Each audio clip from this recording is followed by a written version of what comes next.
씨 뿌리는 자의 비유로 알려져 있죠. 오늘 본문의 제목은 씨 뿌리는 자의 비유입니다. 이 말씀은 공관복음이 뭔지 아시죠? 마태, 마가, 누가복음, 요한복음 아니에요. 이 세 복음이 공관복음입니다. 공관복음에 다 기록되어져 있어요. 그런데 각각 다르게 기록되어져 있어요.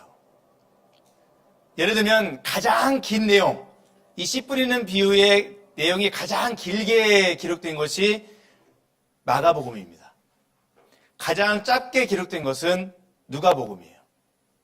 또 열매 맺는 것도 순서가 조금씩 달라요.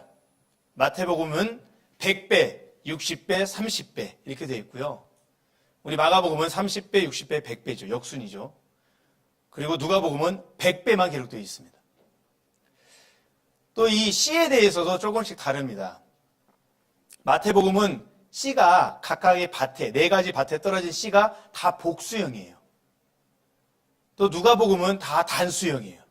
하나가 떨어졌다는 것이죠. 마가복음은 앞에 나오는 3개의 밭에는 단수형이 쓰여졌고 좋은 밭에는 복수형이 쓰여졌습니다. 각각 달라요. 왜 다를까요? 한 성령으로 다 같이 성령의 감동을 받아서 영감을 받아서 성경을 기록했는데 왜 마태, 마가, 누가복음이 서로 다를까요? 이유는 간단해요. 마태, 마가, 누가가 성경을 기록할 때 시간대별로 있는 순서대로 하나도 빠짐없이 기록한 것이 아니잖아요.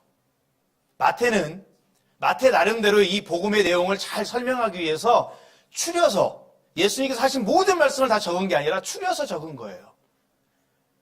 그러니까 마태가 쓴 글을 읽는 사람들은 누구냐면 기독교를 개종한 유대인들이 대부분이었어요. 그러니까 히브리 정서에 맞게 마태가 기록을 했어요. 마가는 개종한 이방인들을 대상으로 썼어요. 그러니까 이방인들이 히브리의 정서를 몰라요.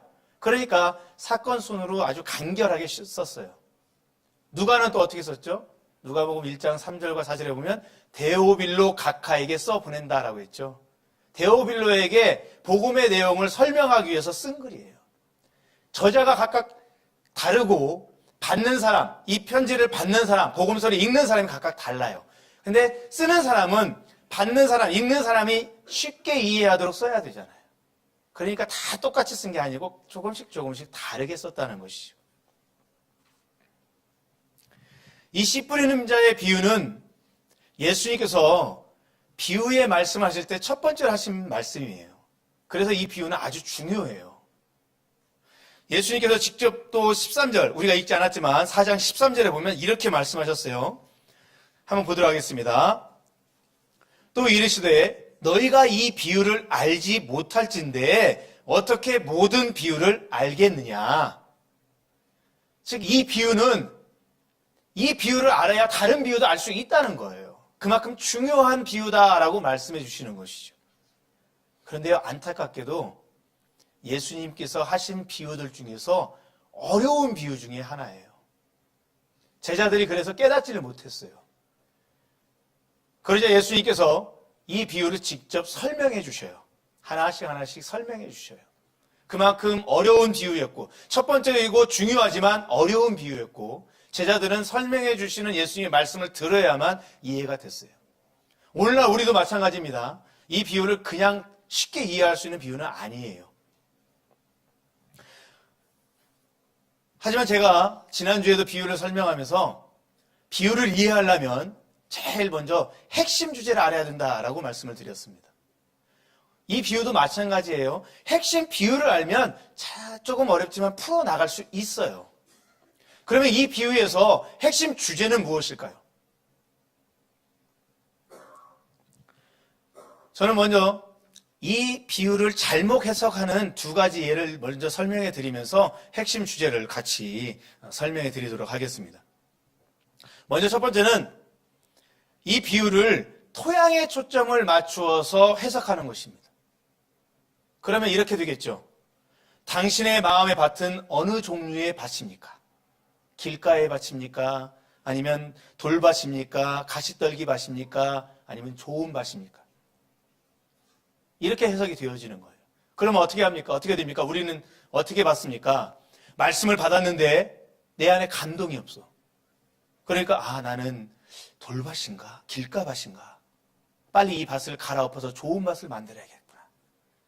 또 나는 말씀을 받았는데 은혜가 돼. 근데 교회 밖에 나가면서 세상에 살다 보면 말씀의 은혜는 어느 순간 다 잊어버리고 세상 살기에 바빠가지고, 그리고 돌아와 보니까 또 한 주일에서 주님 앞에 나오게 돼요.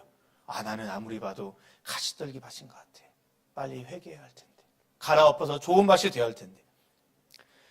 이런 생각들은 전형적인 이 밭에다가 초점을 맞추어서 해석하는 것입니다. 근데 이 비유는 핵심이 밭이 아니에요. 밭이 아니라 뭐가 핵심일까요? 제목 그대로 씨 뿌리는 자가 핵심이에요. 씨 뿌리는 자가 핵심이고, 씨 뿌리는 자가 뿌린 그 씨앗이 핵심이에요.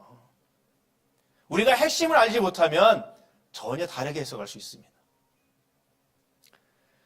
두 번째로 잘못된 해석은 신천지라는 단체에서 해석하는 거예요. 신천지에서도 이 비유가 아주 중요해요. 그래서 이렇게 말합니다. 씨앗은 하나님의 말씀이다 라고 말합니다. 이것은 올바르게 해석한 거예요. 씨앗은 하나님의 말씀이 맞아요. 근데 그 다음부터가 문제예요. 이 씨를 예레미야 31장 27절에 있는 사람의 씨와 짐승의 씨가 나오는데, 이 씨와 짝 붙여버립니다. 같은 거라고 생각하는 거예요. 예레미야 31장 27절의 말씀을 제가 읽어드리겠습니다.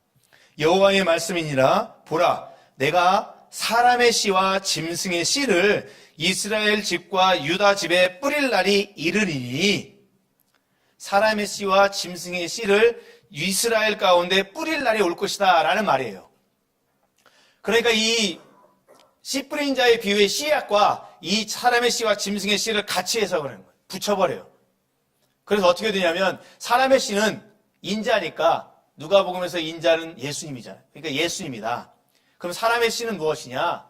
사람의 씨는 요한계시록에 보면 뱀으로 등장해요.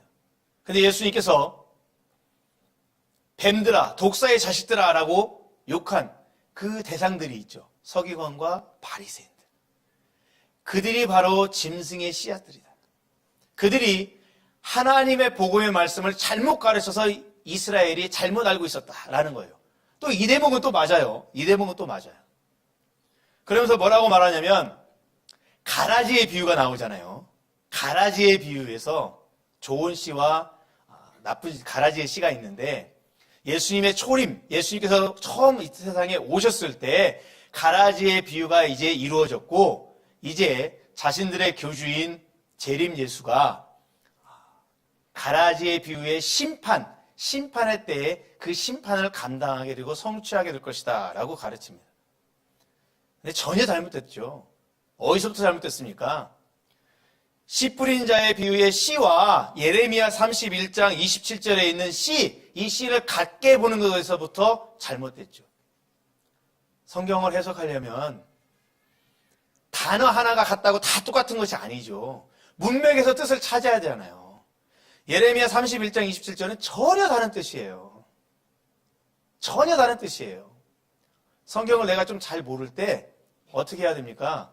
성경을 아무리 봐도 모르겠다. 그러면 좀 더 쉽게 번역된 번역본 성경을 좀 보세요. 우리 스마트폰에 보면 무료 어플들 얼마나 많이 있습니까? 그거 다운받아서 그것만 봐도 금방 알 수 있어요. 예레미야 31장 27절의 말씀을 제가 공동번역 성경으로 읽어드리겠습니다. 어떤 뜻인지 바로 드러나요. 앞으로 이런 날이 오리라. 내가 분명히 말해둔다. 이스라엘 가문과 유다 가문을 사람이나 짐승 할 것 없이 씨를 뿌려 농사 짓듯이 불어나게 하리라. 28절.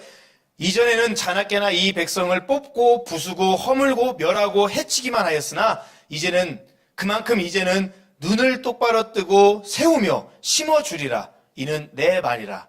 어김이 없다. 예레미야의 말씀은 뭘 의미합니까? 하나님께서 범죄한 이스라엘을 치셨어요. 이 백성을 뽑고 부수고 허물고 해치기만 했다. 하나님께서 범죄한 이스라엘, 회개하지 않는 이스라엘을 치셨어요. 그 치신 것이 뭡니까?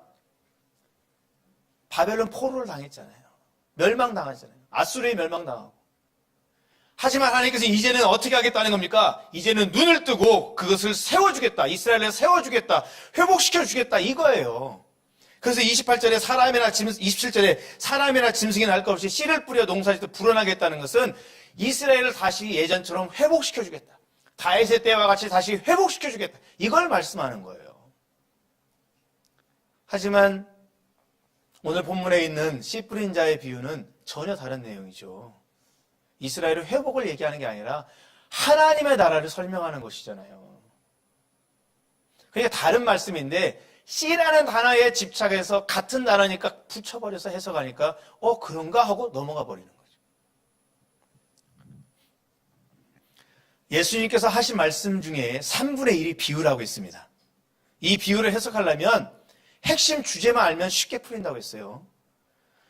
예수님의 비유는 하나님의 나라와 관련된 것이에요. 하나님의 나라와 관련해서 해석해 나가면 되는 거예요. 오늘 우리가 읽은 이 비유, 씨 뿌린 자의 비유도 하나님의 나라와 관련지어서 해석하면 정확한 해석이 되어집니다. 4장 11절 말씀 볼까요? 4장 11절 말씀. 이르시되 하나님 나라의 비밀을 너희에게는 주었으나 외인에게는 모든 것을 비유로 하나니. 하나님 나라에 관련된 것을 비유로 말씀해 주시겠다라고 하는 거잖아요. 그러니까 이 씨 뿌린 자의 비유도 하나님의 나라와 관련된 거예요. 30절 말씀 한번 보세요. 또 4장 30절도 또다시 반복하면서 이렇게 말합니다. 또 이르시되, 반복되고 있죠. 또 이르시되 우리가 하나님의 나라를 어떻게 비교하며 또 무슨 비유로 나타낼까? 하나님의 나라예요. 비유는, 예수님께서 하신 비유는 하나님의 나라예요. 제가 고등학교 다닐 때 시험을 볼 때 모르는 문제가 나오면 3번을 찍으라고 그랬어요. 다 맞는 건 아니더라고요. 하지만 하나님 성경에 나오는 비유의 이야기가 나올 때 우리가 탁 찍어야 할 것이 있어요. 뭘 찍어야 된다고요? 하나님의 나라. 맞습니다. 맞아요. 하나님의 나라 찍으면 맞습니다. 그러면 이 하나님의 나라와 관련해서 씨 뿌리는 자의 비유의 핵심이 씨 뿌리는 자와 씨라고 했는데, 씨앗이라고 했는데 하나님의 나라와 관련해서 해석하면 되어지는 거예요. 먼저 이 씨를 봅시다. 4장 14절에 보면 이 씨에 대해서 예수님께서 이렇게 말씀합니다. 합독합시다. 시작. 아멘. 뭘 뿌리는 거예요? 말씀을 뿌리는 데 있죠. 그럼 씨앗이 말씀이잖아요. 말씀. 어떤 말씀이겠어요? 하나님 나라의 말씀이 있는 거죠. 하나님 나라에 관한 말씀이에요. 또 이 마태복음 13장 19절에도 이것과 관련해서 이렇게 기록하고 있습니다. 아무나 천국 말씀을 듣고 깨닫지 못할 때는 악한 자가 와서 그 마음에 뿌려진 것을 빼앗나니 이는 곧 길가에 뿌려진 자요. 길가에 뿌려진 자라고 하면서 뭐라고 설명합니까? 어떤 씨앗이 뿌려졌다고요? 천국 말씀을 듣고. 그러니까 이 씨앗은 하나님 나라의 말씀이라는 거예요. 근데 이 씨앗을 예레미야서에 있는 짐승의 씨와 사람의 씨, 이것으로 비교하면 전혀 다르죠. 전혀 다르잖아요. 그러면 이 하나님 나라의 씨앗을 뿌리는 사람은 누구예요? 예수님이죠. 예수님께서 이 세상에 오셔서, 이제 성탄절 얼마 안 남지 않았지만 예수님께서 이 세상에 오셔서 공생애를 시작할 때 첫 번째 하신 말씀이 뭐예요? 회개하라, 천국이 가까웠느니라. 하나님의 나라가 가까웠다. 하나님의 나라에 대해서 선포하는 분이 바로 예수님이잖아요. 예수님을 씨 뿌린 자고 예수님이 전하는 말씀은 이 씨앗이 되어지는 거예요. 그래서 예수님은 이 세상에 오셔서 하나님의 나라를 선포하고 다니시는 거예요. 그러면 밭은 무엇입니까? 밭은 이 천국 복음, 하나님 나라의 복음을 듣는 사람들의 반응이에요. 쉽게 말하면 우리가 예배 시간에 은혜 받는 그걸 척도를 나타내는 것이 아니라 우리가 밖에 나가서 하나님 나라의 복음을 선포할 때 불신자들이 그 복음에 대해서 반응하는 것, 그것과 같은 거예요. 유대인들은 이 복음의 말씀을 어떻게 반응했습니까? 어떤 사람은 택도 없다고 받아들이지 않았죠. 거부함, 길가에 뿌려진 거예요. 어떤 사람은 그런가? 조금 반응을 보여요. 그러나 곧 믿음도 없고 신앙도 없어 타버리는 돌밭과 같은 거죠. 어떤 사람은 그런가 보다. 이제부터 내가 이제 예수를 따라야겠다 이렇게 생각했는데 뒤돌아서 생각해 보니까 삶을 살다 보니까 또 그게 아닌 것 같아. 가시떨기에 떨어진 사람이죠. 어떤 사람은 이 복음의 말씀을 듣고 받아들여요. 회개하고 예수 그리스도를 나의 주, 나의 하나님을 받아들여요. 이제 하나님 나라의 백성이 되고 자녀가 되어져요. 이게 바로 좋은 밭에 떨어진 사람이죠. 베드로 한번 보세요. 예수님께서 순환에 대해서 설명하실 때 베드로가 주여 그리하지 마옵소서 거부했죠. 그리하지 말라고, 십자가 지지 말라고 했죠. 그런 베드로가 예수 그리스도가 어떤 분이셨다는 것을 성령의 충만함을 받고 깨닫게 되어지자 어떻게 했습니까? 나가서 담대히 복음의 말씀을 전파했죠. 그러자 3,000명이 회개하고 5,000명이 회개했어요. 한 사람이 회개해서 한 사람이 하나님의 증거자가 되어지니까 어떻게 됐습니까? 3,000명, 3,000배, 5,000배가 되어지는 거예요. 오늘 우리의 본문은 그것을 말하는 거예요. 30배, 60배, 100배 그 이상의 열매를 맺는 거라는 거죠. 이 말씀은 우리가 예배 시간에 말씀을 받고 은혜 받는 것을 나타내는 밭의 중심이 있는 것이 아니에요. 이것은 하나님의 나라, 그리고 하나님의 나라를 선포하고 가르치시는 예수님이 전하는 그 말씀과 관련된 거예요. 씨 뿌리는 자가 나가서 씨를 뿌렸다는 것, 그리고 그 씨가 여러 종류의 밭에 떨어졌다는 것은 이미 예수님을 통해서 메시아의 사역이 시작되었고 메시아이신 예수 그리스도를 통해서 하나님 나라가 이미 시작되었다라는 것을 말해주는 것입니다. 그런데 문제가 있어요. 이 말씀을 예수님의 제자들도 이해하지 못했는데 유대인들이 이 말씀을 이해할 수 있었느냐? 그렇지 않다는 것이죠. 유대인들의 메시아관을 이해하면 우리가 알고 있으면 이 유대인들은 절대 예수를 인정할 수가 없어요. 유대인들은 메시아의 나라가 미래에 임할 거라고 생각을 했어요. 미래에. 지금 현 시대, 예수가 지금 전하는 이 시대에 이루어질 것이 아니라 먼 미래에 이루어질 것이다 라고만 생각했어요. 그 이유가 있죠.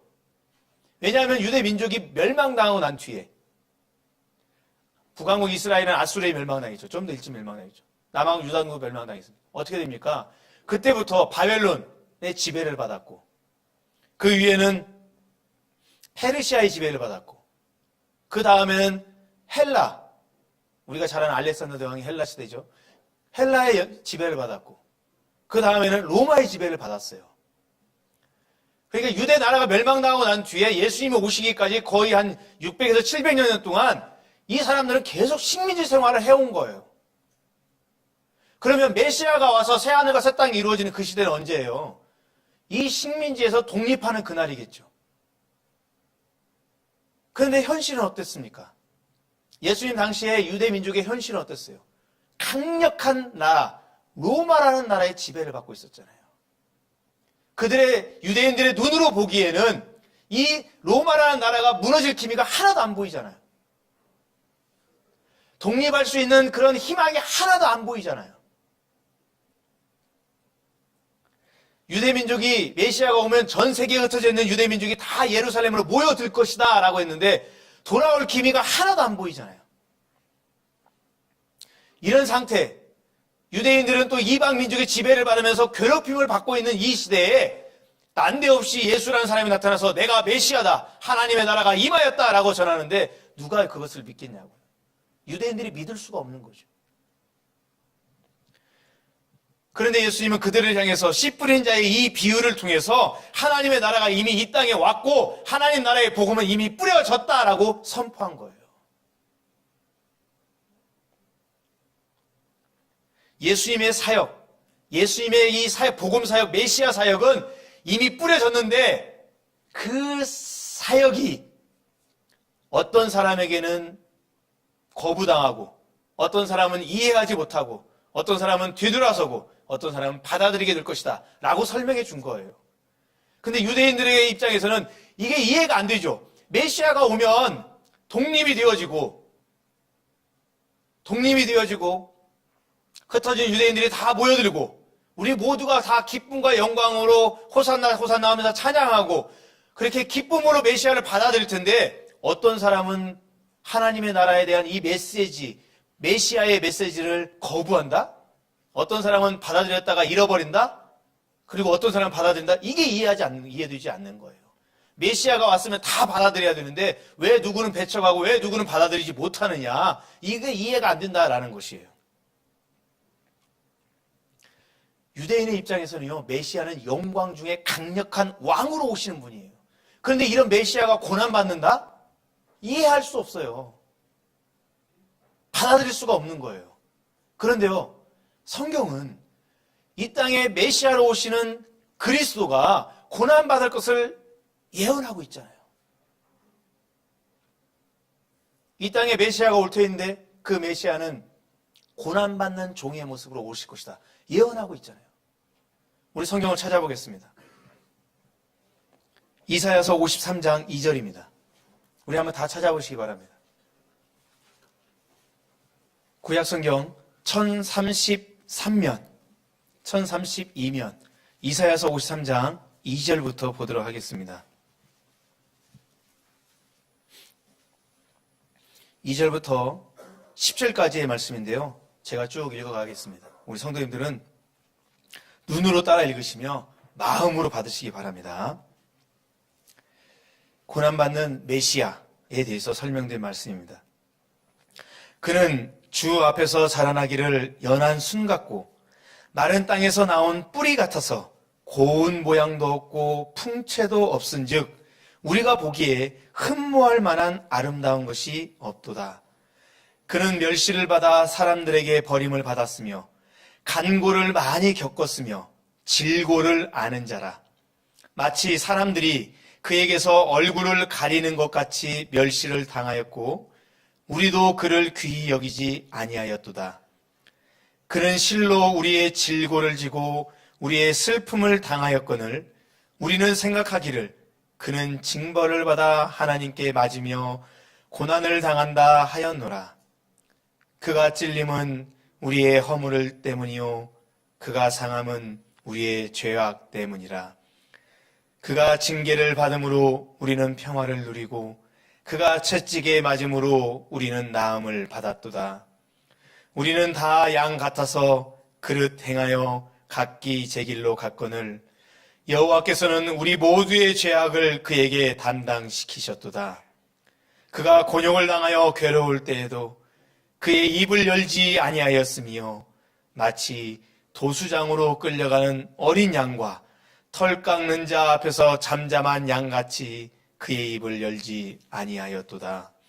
그는 곤욕과 신문을 당하고 끌려갔으나 그 세대 중에 누가 생각하기를 그가 살아있는 자들의 땅에서 끊어짐은 마땅히 형벌받을 내 백성의 허물 때문이라 하였으리요. 그는 강포를 행하지 아니하였고 그의 입에 거짓이 없었으나 그의 무덤이 악인들과 함께 있었으며 그가 죽은 후에 부자와 함께 있었도다. 여호와께서 그에게 상함을 받게 하시기를 원하사 질고를 당하게 하셨은즉 그의 영혼을 속건 제물로 드리기에 이르면 그가 씨를 보게 되며 그의 날은 길 것이요 또 그의 손으로 여호와께서 기뻐하시는 뜻을 성취하리로다. 아멘. 할렐루야. 아멘. 분명히 성경에는 메시아에 대해서 고난받고 십자가에서 속건제물, 속죄제물이 되어주실 것을 예언하셨습니다. 그런데 이스라엘 백성들이 메시아를 그토록 갈망하면서도 그 이스라엘 백성들이 그 하나님을 알아보지 못했어요. 그들의 눈을 막고 눈을 감고 귀를 막고 마음을 닫아버려서 현실만 바라보고 이 로마의 통제 아래에 있는 이 현실에서 우리를 왕처럼 오셔서 구원해 줄 메시아만 바라보았던 거예요. 성경에는 분명 기록되어 있는데 이 성경의 말씀에는 눈 막고 귀 막고 마음을 닫아버렸던 것입니다. 그러자 어떤 일이 벌어졌습니까? 이 땅에 구세주로 오신 예수 그리스도, 메시아로 오신 예수 그리스도, 제6격을 가지신 성자 예수 그리스도를 메시아가 아니다, 그는 거짓 교사다, 십자가에 못 박아 죽여라 외쳤죠. 하나님의 오묘하신 뜻은 그들의 그 거부함을 통해서 십자가의 구원을 이루어 주셨습니다. 이것이 바로 오묘함이죠. 우리도 같은 실수를 범해서는 안 되겠습니다. 우리가 성경에 있는 말씀들 가운데 우리를 향한 축복의 말씀에는 눈 뜨고 귀를 기울이고 마음을 열고 받으면서도 우리를 향한 하나님의 희생의 말씀, 섬김의 말씀, 봉사의 말씀들에 대해서는 우리가 눈 감고 귀 막고 마음을 닫아버린다면 우리가 이 유대인들과 별반 다를 게 무엇이 있겠습니까? 내가 예수를 믿고 구원함을 받았고 이제는 내가 예수를 본받는 자 되겠습니다. 하나님을 따라가는 자 되겠습니다. 이제는 내 십자가를 지고 내 사명을 짊어지고 주 예수 그리스도를 따라 하나님이 원하신 그 길을 가겠습니다 라고 다짐한 그 거듭난 그리스도인이라면 당연히 축복의 말씀과 함께 섬김의 말씀, 희생의 말씀, 봉사의 말씀을 아멘으로 받아야 될 줄로 믿습니다. 말씀을 정리하도록 하겠습니다. 걸어간 샘 성천교회 성도 여러분, 씨 뿌리는 자의 이 비유를 통해서 내 신앙을 한번 되돌아봤으면 좋겠습니다. 나는 과연 메시아이신 예수 그리스도를 믿고 하나님 나라의 백성이 되어졌는데 나는 과연 몇 배나 열매를 맺고 있는가? 100배의 열매를 맺고 있습니까? 너무 많나요? 60배는 맺고 있습니까? 30배는 어떻습니까? 10배를 맺었습니까? 아니면 나 한 사람으로 그냥 머물러 있습니까? 예수님께서는 이 천국의 비밀이, 천국의 이 비밀의 말씀이 전파되는 곳에 분명 복음을 받아들인 사람에게는 30배, 60배, 100배, 아니 3000배, 5000배, 10,000배 이렇게 전파될 것이다. 확장될 것이다 라고 말씀드렸습니다. 그렇다면 나를 통해서 이 복음의 확장이 이루어져야 할 것입니다. 우리 성천교회를 통해서 이 복음의 확장이 이루어져야 할 것입니다. 예수님께서는 바로 그것을 지금 말씀하고 있는 것입니다. 우리 지금 같이 기도합시다. 내 신앙을 점검하면서 같이 기도합시다. 만약 내 삶에 열매를 맺지 못하고 있다면 하나님 나에게도 복음의 열매들을 허락해달라고, 내 신앙이 진짜 부족하다면 하나님 나를 통해 100배, 1000배, 10,000배의 복음의 열매를 맺게 해달라고 우리 하나님께 도움을 요청합시다. 그리고 기도합시다. 또 내가 하나님 앞에 눈 감고 귀 막고 있었던 그 모든 것들을 내려놓고 하나님의 말씀으로 받고 그 앞에 온전히 순종하는 믿음의 자세를 갖게 해달라고 우리 주여 한번 부르시고 같이 기도합니다. 주여